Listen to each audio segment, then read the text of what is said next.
I'm Vandana Shiva from India. I started a movement called Navdanya 25 years ago.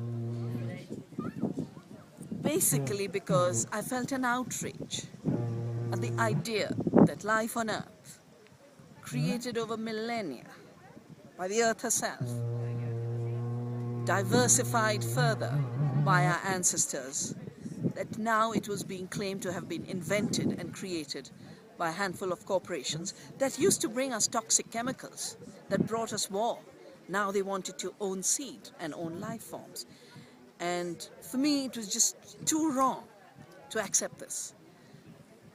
So I started, on the one hand, to save seeds, and we have created more than 100 community seed banks. We've created seed banks where more than 3,000 varieties of rice are conserved and distributed, hundreds of wheat varieties that farmers now call me to tell me that they're earning twice as much and having to eat half as much because there's far more nutrition in the old varieties. But we don't just save the seeds. This is the creative, constructive action. We also resist. Because if all you're looking after is your little garden, and meantime, the laws that make that garden illegal are encroaching upon you, beyond a point, your little seed banks and your little gardens won't work. And that is why, with one hand, we have to open the doors of freedom. And on the other hand, we have to shut the doors of dictatorship.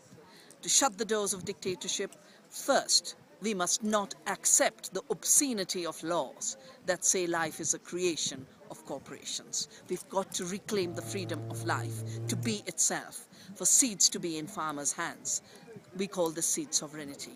The second thing we have to do is remember that there are other ways we have lived. This is so recent, just in 1.5 decades. We cannot erase 10,000 years of agricultural evolution.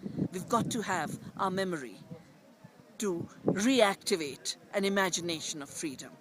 And that imagination of freedom will only be reactivated through diversity, through decentralization, and through empowering the last species and the last person.